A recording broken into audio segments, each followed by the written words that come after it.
오늘 우리에게 주시는 하나님의 말씀, 구약성경 출애굽기 20장 12절 말씀입니다.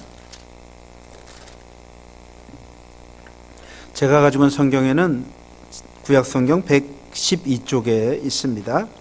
출애굽기 20장 12절 말씀 제가 봉독해 드립니다. 내 부모를 공경하라. 그리하면 내 하나님 여호와가 내게 준 땅에서 내 생명이 길리라. 아멘. 오늘은 어버이 주일입니다. 어버이를 공경하는 것은 너무도 당연한 일이지만 그럼에도 어버이 공경을 더욱더 특별하게 생각하자고, 더욱더 특별하게 실천하자고 제정된 주일입니다. 여러분 혹시라도 그동안 부모님께 그리고 어른들에게 다 하지 못했던 것이 있다면 이번 어버이 주일을 맞이하면서 다시 생각해보고 실천하는 귀한 기회로 삼을 수 있기를 바라고요. 또 이미 어버이가 안 계신 분들 있다면 우리에게 베풀어 주신 은혜에 감사하면서 또 그 은혜를 후손들에게 함께 전해줄 수 있는 그런 더욱더 귀한 기회로 삼으실 수 있게 되길 바라고요. 여러분, 어버이를 공경하는 것은 전 세계 모든 사람들이 중요하게 여기는 공통적인 인류의 미덕이라고 할 수 있습니다. 어버이를 공경하는 것은 인간이라면 반드시 지켜야 할 기본이죠. 특별히 우리나라는요, 동방예의지국이라고 하는 이름을 가지고 있는데, 이것은 옛날에 중국에서 우리나라를 향해서 동방에 있는 예의를 잘 지키는 나라라고 하는 그런 이름으로 불러주었기 때문에 생긴 이름입니다. 이 예의를 잘 지키는 것은 아름다운 우리의 전통으로 이어져 왔죠. 그러니 여러분, 어른을 잘 공경하는 것, 그리고 어버이를 잘 공경하는 것은 더 강조할 필요도 없을 것입니다. 왜냐하면 예의하면은 가장 기본적인 것이 바로 어른 공경, 어버이 공경으로부터 시작하는 것이니 말입니다. 그럼에도 오늘날은 부모 공경이나 어른 공경이 다시금 강조해야 할 그런 내용이 되고 말았습니다. 왜냐하면 오늘날은 어른 공경이나 부모 공경이 이전만큼 그렇게 잘 되어지지 않기 때문에 그렇습니다. 조선시대 실학자인 정약용은 목민심서라고 하는 아주 유명한 책에서 이렇게 말합니다. 나라에서 늙은이를 받들어 기르는 예절이 없어지면 나라의 풍속이 늙은이를 소중하게 여기는 풍습이 없어지게 되고, 늙은이를 존경하지 아니하게 되면 백성들은 제 부모에게 효도하는 마음이 줄어들기 마련이다. 그러나 효도는 인간의 모든 선행의 근본이 되는 것이니 수령은 양로의 예절을 소홀히 하여서는 안 된다. 수령은 1년에 한 번씩 가을이 되면 춥기 전에 양로연을 베풀어야 한다 하고 그렇게 말했습니다. 여러분, 수령이란 한 고을을 다스리는 관리를 말하잖아요. 그러한 관리들은 노인들을 위해서 가을이면 추워지기 전에 양로연을 열어서 그들을 대접해야 한다고 하는 것입니다. 나이 드신 분들을 위한 양로연을 통해서 노인 공경을 배우게 되고, 노인 공경을 통해서 부모 공경도 배우게 되어진다라고 하는 것이죠. 그리고 그것을 누가 책임지고 해야 되냐면 한 고을을 맡은 수령이 그 일을 책임지고 할 수 있도록 그렇게 해야 한다, 그렇게 가르쳤습니다. 바로 이러한 가르침이 우리 조상들로부터 내려온 노인 공경의 전통이며 부모 공경의 전통입니다. 그런데요, 우리 기독교인들에게는 이러한 선조들의 가르침에 더해서 아주 중요한 가르침이 또 있죠. 그것은 바로 성경의 가르침입니다. 하나님의 말씀인 성경은 어른들에 대해서 그리고 어버이에 대해서 우리들에게 특별한 가르침을 주고 있습니다. 그것은 우리가 하나님을 믿는 사람들로서 부모를 공경해야 한다라고 하는 겁니다. 어른들을 공경해야 한다고 하는 겁니다. 그 이유를 세 가지로 여러분에게 말씀드리려고 하는데요. 첫째 이유는 부모 공경은 하나님의 명령이라고 하는 것입니다. 여러분, 부모를 공경하는 것은 하나님이 당신의 백성들에게 주신 명령입니다. 이 명령은 오늘 우리가 읽은 본문에 나오는 말씀이죠. 내 부모를 공경하라. 그리하면 내 하나님 여호와가 내게 준 땅에서 내 생명이 길리라. 이 말씀은 하나님이 십계명을 통해서 주신 말씀입니다. 여러분 십계명을 잘 알고 계시죠? 모세가 출애굽을 한 후 가나안에 들어가기 전 하나님을 만나러 시내산에 올라갔습니다. 모세는 하나님을 만나러 시내산에 올라서 거기서 하나님이 주시는 계명을 두 돌판에 담아 갖고 내려오는데 그 두 돌판에 기록된 하나님의 명령이 바로 십계명이고 그 두 돌판에 기록된 계명 중에 다섯 번째 계명이 바로 부모에 대한 계명입니다. 내 부모를 공경하라. 그리하면 내 하나님 여호와가 내게 준 땅에서 내 생명이 길리라. 여러분, 하나님이 모세에게 주신 십계명은 두 부분으로 나누어지는데 첫 번째 부분, 앞부분은 첫 번째 계명부터 네 번째 계명으로 하나님에 대한 계명으로 하나님을 어떻게 섬겨야 할지 하는 것을 소개하고 있고요. 두 번째 계명은 다섯 번째 계명부터 열 번째 계명으로 사람들 사이에서는 어떻게 살아가야 할지 하는 것을 소개하고 있습니다. 그런데 그 사람들 사이에 어떻게 살아가야 할지 다섯 번째부터 시작되는데 그 첫 번째 계명이 바로 이 부모에 대한 계명이라고 하는 그런 말입니다. 그러니까 이 말씀은 사람들 사이에 살아가는 것에 가장 중요한 것, 그것이 바로 부모 공경이라고 하는 그런 말씀이죠. 부모 공경은 인간의 모든 삶에 있어서 가장 우선되고 가장 중요한 계명이라고 하는 것입니다. 사람이 살아가는 데 있어서 가장 중하게 여겨야 할 계명이라고 하는 그런 말입니다. 그러니 여러분, 부모 공경은 하나님을 믿고 섬기는 사람들에게 있어서는 너무나도 중요한 계명이라고 하는 사실을 말씀하고 있는 것이죠. 둘째 이유는요, 부모 공경에는 하나님이 주시는 복이 따르고 있기 때문이라고 하는 것입니다. 여러분, 부모를 공경하는 것은 하나님이 주신 명령이기 때문에 잘 따라야 하는 것이기도 하지만, 그러나 부모를 공경하라고 하는 그 명령을 잘 따르기만 하면 하나님이 복 주시겠다고 약속하신 계명이기도 하다라고 하는 그런 말입니다. 내 부모를 공경하라. 그리하면 내 하나님 여호와가 내게 준 땅에서 내 생명이 길리라. 그리하면 내 하나님 여호와가 내게 준 땅에서 내 생명이 길리라. 내 부모를 공경하면 복을 주시겠다라고 하는 것입니다. 그래서 이것을 약속 있는 첫 계명이라고 그렇게 부르기도 하는데요. 신약성경 에베소서 6장 2절로 3절에 보니까 내 아버지와 어머니를 공경하라. 이것은 약속이 있는 첫 계명이니 이로써 내가 잘되고 땅에서 장수하리라. 그렇게 말씀합니다. 여러분, 약속이 있는 첫 계명이란 하나님의 말씀대로 부모를 공경하면 하나님이 복을 주시겠다고 약속하신 계명이라고 하는 말씀이죠. 하나님이 주실 복의 약속이 있는 첫 계명이라고 하는 그런 말씀입니다. 여러분, 모든 십계명에는요, 명령만 있지 그에 따른 하나님의 약속은 없습니다. 하라, 하지 말라, 이것이 십계명의 가르침입니다. 강조점입니다.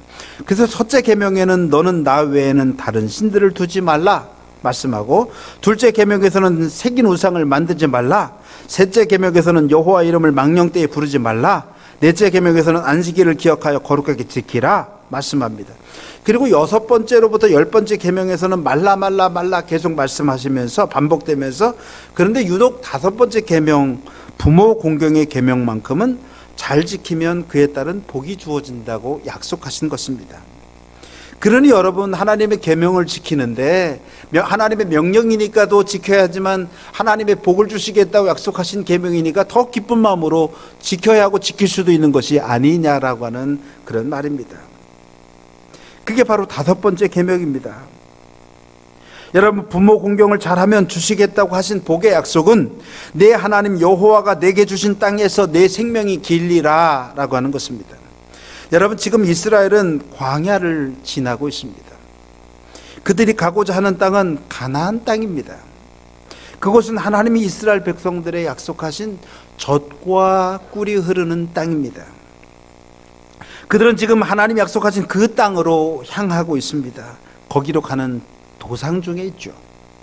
그곳에 가기 위해서 이스라엘은 출애굽을 하였고 지금까지 거친 광야를 지나왔습니다. 그들은 배고픔도 참았습니다. 목마름도 참았습니다. 여러 가지 고통이 있어도 참았습니다.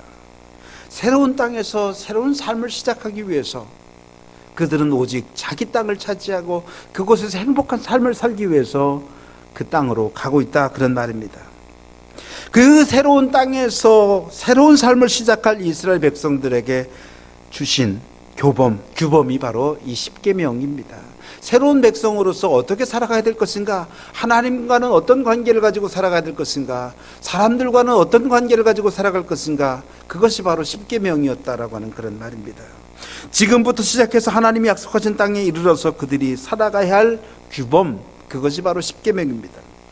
그들이 그 땅에서 어떻게 살아가야 할지, 어떻게 살아가면 복이 임할지를 알려주신 내용, 그것이 바로 십계명이었습니다. 그런데요, 만약에 이 부모 공경의 계명을 잘 지키면 하나님이 이스라엘에게 약속해 주신 가나안 땅에서 생명이 길게 될 것이라고 말씀하십니다. 이것은 두 가지 의미를 지니고 있는데요, 하나님이 주신 땅에서 오래도록 살게 될 것이라고 하는 말씀과 더불어 장수하게 하시겠다라고 하는 그런 말씀입니다. 여러분, 부모 공경에는 이 두 가지 하나님의 복이 담겨져 있다, 그 약속으로 주어져 있다라고 하는 그런 말입니다. 그렇다면 여러분, 만약 부모를 공경하지 않으면 어떻게 됩니까? 이들이 부모를 공경하라고 하는 말씀에 따르지 않으면 어떻게 될까요? 이 말씀을 반대로 뒤집어 보면 알 수 있습니다. 하나님이 주신 땅에서 내 생명이 길지 않게 될 것이라고 하는 말씀, 그리고 장수하지 못하게 될 것이라고 하는 말씀입니다. 그러니 이것은 다른 사람들에게 땅을 빼앗기게 될 것이라고 하는 말씀입니다. 그리고 생명을 보호받지 못하게 될 것이라고 하는 그런 말씀입니다. 여러분, 자기 땅을 빼앗긴다고 하는 것은요, 사실 모든 것을 빼앗긴다고 하는 것을 의미합니다. 그리고 장수한다고 하는 것은요, 단지 오래 산다고 하는 것만을 의미하는 것이 아니라 그 생명을 보호받게 되어진다고 하는 것을 의미합니다. 여러분, 생각해 보십시오. 이스라엘 백성들에게 땅은 그들의 생명과 같은 것이고, 그들의 거기서 하나님의 보호는 그들의 땅과 생명을 보호받는다고 하는 그런 의미를 가지고 있습니다. 왜냐하면 전쟁이 늘 끊이지 않았고, 자기 땅이 없어서 맨날 쫓겨다니고 도망다니고, 그리고 핍박당하는 삶을 살았기 때문에 그렇습니다. 그것은 곧 그들이 애굽에서 종살이하던 그때의 삶을 살아가게 되어진다고 하는 그런 의미를 가지고 있습니다. 애굽의 종살이, 그들에게는 땅이 없었고요, 그들에게는 보호가 없었습니다.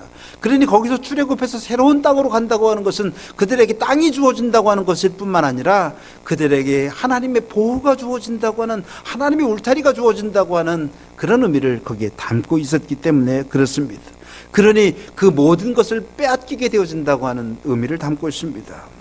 여러분, 하나님이 땅과 생명을 거두어 가신다고 하는 것을 의미합니다. 그러니까 부모를 공경하는 사람들에게 하나님은 하나님의 보호를 허락하시고 그들의 생명을 지켜주신다고 하는 것을 의미하는 것입니다.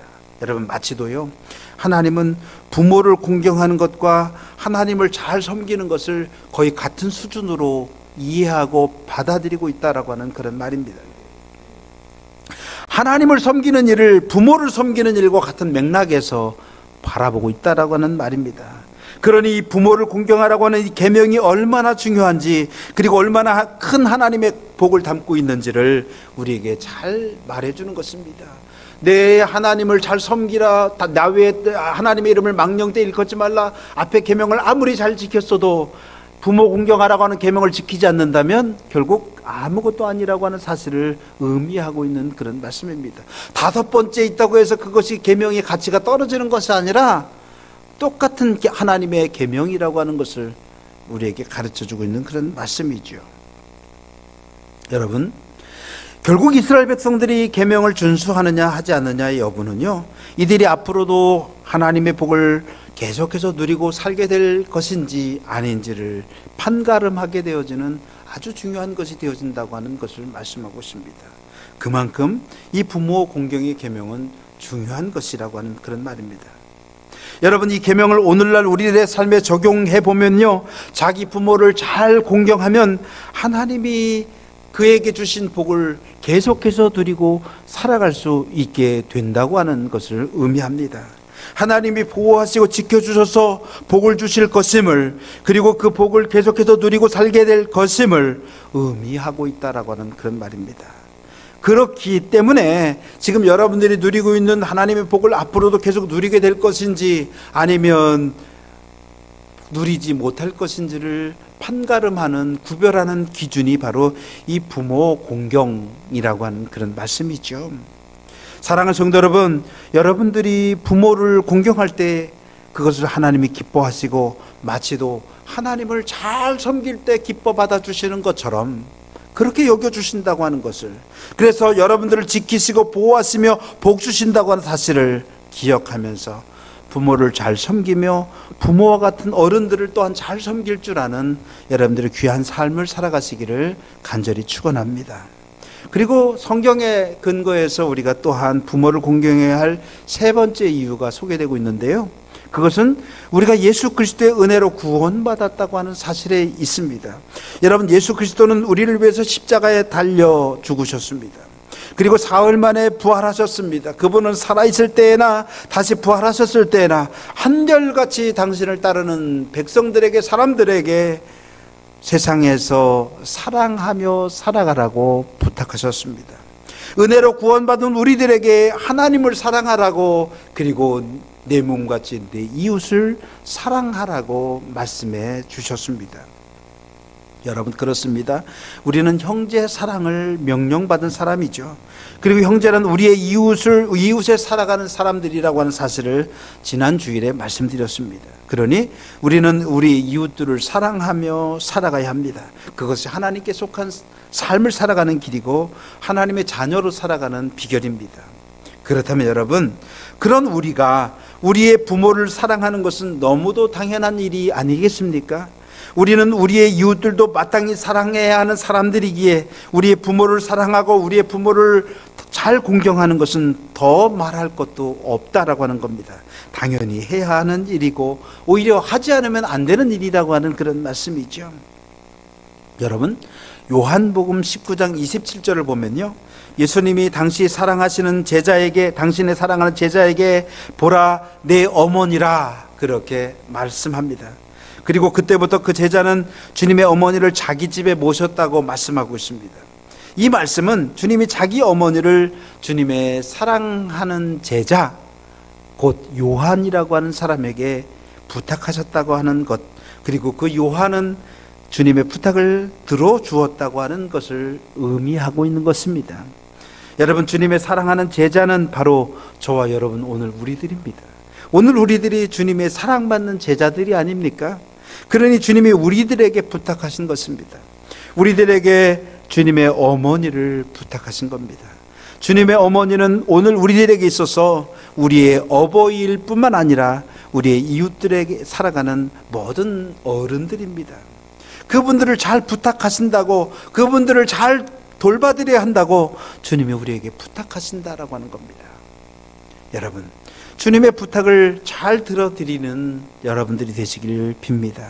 주님의 어머니를 내 어머니처럼, 우리의 어른들을 내 어버이처럼 섬김으로 주님의 부탁을 잘 들어드릴 수 있는 우리의 삶이 되어질 수 있게 되기를 간절히 부탁을 드립니다. 여러분, 많은 사람들은요, 하나님만 잘 섬기면 복을 받는다고 생각하며 살아가죠. 그런데 그 하나님을 잘 섬긴다고 하는 것은 그저 하나님을 예배하고 하나님 앞에 물질을 드리고 하나님 앞에 따로 시간을 드리는 것만이 아니라 우리가 하나님의 계명을 잘 지키는 것도 포함되어지고 있다고 하는 것을 오늘 본문을 통해서, 말씀을 통해서 알려주고 있다라고 하는 겁니다. 하나님의 말씀을 잘 지키면 하나님이 주신 복을 누리게 되어진다고 하는 그런 말씀이죠. 그러니 부모 공경의 계명을 잘 지키는 것도 하나님을 잘 섬기는 것이 되어진다고 하는 것을 우리들에게 가르쳐주고 있습니다. 그럼 여러분, 부모 공경은 어떤 것일까요? 부모를 잘 공경한다고 하는 것은 어떤 것일까요? 어떻게 해야 하는 것입니까? 여러분, 무엇보다도 부모님의 마음을 편하게 해드려야 하는 것이죠. 어떤 사람은 생활비를 꼬박 보내드리고 있다고 자랑스럽게 말하는 사람이 있습니다. 그러나 여러분, 부모님이 얻는 행복은요, 돈으로만 해결되어지는 것이 결코 아니라고 하는 겁니다. 무엇보다도 부모님의 마음을 편하게 해드려야 합니다. 여러분, 오늘날은요, 돈으로 무엇이든지 해결할 수 있을 것 같은 그런 시대가 되었습니다. 그러나 여러분, 정작 돈으로 해결할 수 없는 문제들도 많이 있습니다. 여러분, 돈이 있으면 행복하고 돈이 있으면 문제가 다 해결되어지면 돈 많은 사람들은 왜 자살을 합니까? 돈 많은 사람들은 왜 불행합니까? 그것은 돈으로도 해결할 수 없는 것들이 있다고 하는 사실을 우리들에게 가르쳐주고 있는 것이죠. 여러분, 만약에 돈으로만 모든 것을 다 해결할 수 있다면 돈으로만 효도도 할 수 있을 것 아닙니까? 그런데 돈 아니고도요, 효도할 수 있는 길이 참 많이 있습니다. 여러분, 전화 한 통화 드리는 것도요, 부모님의 마음을 흡족하게 해드릴 수 있습니다. 저희 아들이, 둘째 아들이 어저께 전화를 해서 혹시라도 잡수고 싶은 것이 있으면 근처에서 주문하시면 돈은 제가 결제해 드리겠습니다. 전화를 받았는데 저희 그냥 집에서 밥 먹고 아무것도 주문하지 않았습니다. 그 전화 한 통화만도 사실은 마음에, 야, 이런 마음을 부모를 위해서 쓰는구나, 이것이 부모를 기쁘게 해드리는 그런 것이 되어줄 수도 있다고 하는 겁니다. 사실 손으로 쓴 편지 한 통이 부모의 마음을 흡족하게 해드릴 수 있습니다. 몇 년 전에 제가 아들에게 첫 그 돈을 벌어가지고 저 양복을 해줬는데, 그 양복이 사실은 싼 것이었지만 너무나 큰 기쁨이 되었고 많은 사람들에게 자랑하는 자랑거리가 되었습니다. 여러분, 부모의 마음은요, 무엇을 큰 것 때문에 기뻐하는 것이 아니라 아주 작은 것 때문에도 기뻐하고, 그것은 전화 한 통화, 편지 한 통도 그렇게 되어줄 수 있다라고 하는 겁니다. 그건 돈이 아니지 않습니까? 그리고 할 수만 있다면 부모가 자랑스러워하는 자녀가 되는 것입니다. 잠언 23장 24절로 25절의 말씀에 보면, 의인의 아비는 크게 즐거울 것이요 지혜로운 자식을 낳은 자는 그로 말미암아 즐거울 것이니라. 내 부모를 즐겁게 하며 너를 낳은 어미를 기쁘게 하라 말씀하고 있습니다. 그렇습니다. 자식은 부모의 기쁨이 되어야 합니다. 무엇을 많이 해 주어서가 아니라 자식이 잘 되는 것만으로도 부모는 기뻐할 수 있습니다. 자랑스러운 자식으로 인해서 더욱 기뻐할 수 있는 삶을 살게 해드리는 것이 부모를 위한 자식의 도리라고 하는 겁니다. 그것이 가장 큰 효도라고 할 수 있을 것입니다. 진정한 효도는요, 무엇을 해드리는 데 있는 것이 아니라 부모가 자식으로 인해서 걱정하는 것이 아니라 자식으로 인해서 감사할 수 있으면 그거야말로 가장 큰 효도라고 할 수 있습니다. 여러분, 감사거리가 되는 자녀들이 되어지시길 바랍니다. 하나님 앞에도요, 감사거리가 되어질 수 있는 자녀가 되기를 소망하며 살아가야 합니다. 살아가다 보면 문제가 있을 수밖에 없죠. 우리들에게 여러 가지 문제가 있을 수밖에 없지만, 그럼에도 하나님 앞에 기도하며, 하나님, 오늘의 이 기도거리가 감사거리로 바뀌게 해주십시오, 하나님 도와주세요 라고 기도하는 것이 하나님을 기쁘시게 하는 것이 되어줄 수 있다고 하는 그런 말입니다. 사랑하는 성도 여러분, 우리는 부모를 공경하며 살아야 합니다. 그것이 우리의 전통적인 가르침이죠. 오랫동안 우리 조상들이 지켜왔던 미덕입니다. 그런데 거기에 대해서 우리는 부모를 공경하라고 하는 같은 가르침을 성경으로부터도 받았습니다. 하나님이 주신 가르침을 받았습니다. 그러니 우리는 전통으로나 하나님의 가르침으로나 우리는 모두 부모 공경을 배운 사람들이라고 하는 것입니다. 책임을 받은 사람들이라고 하는 겁니다. 그렇다면 우리 기독교인들은 세상 사람들보다 어른 공경과 부모에게 효도하는 것을 훨씬 더 잘하고 살아가야 하는 것이 아니냐고 하는 말입니다. 세상 하나님을 알지 못하고 성경을 알지 못하는 사람들은 전통으로부터만 가르침을 받았는데, 우리는 전통으로부터도 가르침을 받았고 성경으로부터도 가르침을 받았다면 우리는 훨씬 더 잘하고 살아가야 하는 것이 아니냐, 그런 말입니다. 그렇다면 훨씬 더 잘하고 살아가고 있느냐라고 하는 질문을 우리에게 던져야 할 것입니다. 우리는 그렇습니까? 부모 공경을 더 잘하고 있습니까? 어른들을 더 공경을 잘하고 살아가고 있습니까? 꼭 그렇지는 않은 것 같습니다. 그 이유가 무엇일까요? 두 가지 가르침 중에 어느 한 가지도 충실하지 못하기 때문이 아닐까요?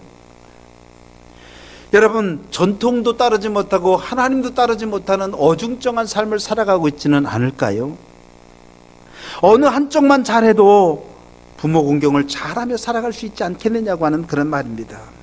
그런데 어느 한쪽도 잘하지 못하니, 어느 한쪽도 잘 따르지 못하니, 그러니 부모 공경도 어른 공경도 잘하지 못하고 살아가는 것은 아니냐고 하는 그런 말입니다. 사랑하는 성도 여러분, 우리는 한 인간으로서 살아가고 있죠. 그리고 그리스도인으로서 살아가고 있습니다. 그러니 한 인간으로서도 우리는 마땅히 인류의 미덕을 따라 살아가야 할 것입니다. 그리스도인으로서 하나님의 명령을 따라가며 하나님이 복 주실 것을 기대하며 예수 그리스도께서 부탁하신 일을 지키며 행하며 살아가야 할 책임도 있을 것입니다. 부모를 공경하며 어른들을 공경하는 삶, 그것이 바로 우리들에게 주어진 삶이라고 하는 그런 말씀이죠. 사랑하는 성도 여러분, 우리들을 통해서 또 다음 세대에도 이 아름다운 전통이 계속해서 이어질 수 있도록 우리들이 먼저 어른들을 공경하고 부모를 공경하며 살아가는, 그리고 그렇게 살아갈 수 있도록 먼저 모범된 모습으로 살아갈 수 있는, 아름다운 신앙으로 살아갈 수 있는 우리 모두가 되어줄 수 있게 되기를 간절히 축원합니다. 기도하겠습니다.